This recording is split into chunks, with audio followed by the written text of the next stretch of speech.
এবার আমার সাথে একটু বলেন, ইয়াকুব নবীর আরেকটি নাম ইসরাঈল।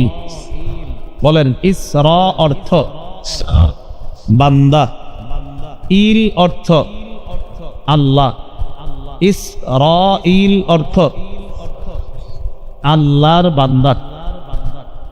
বলেন, ইসরাঈলের সন্তান, এটার আরবি হলো বনু ইসরাঈল।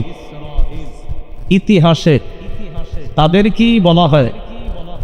বনি ইসরাঈল তথা ইয়াকুব নবীর সন্তান। কি বুঝে আসছেনি? তাহলে আপনাদেরকে যদি কেউ প্রশ্ন করে বনি ইসরাঈল অর্থ কি, বলবেন ইসরাঈলের সন্তান।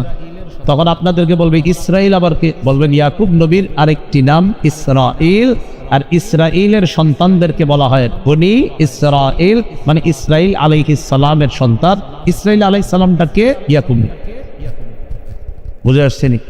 এই হলো সেই বনি ইসরাঈল যেটা আমরা খালি শুনি, বনি ইসরাঈল, বনি ইসরাঈল।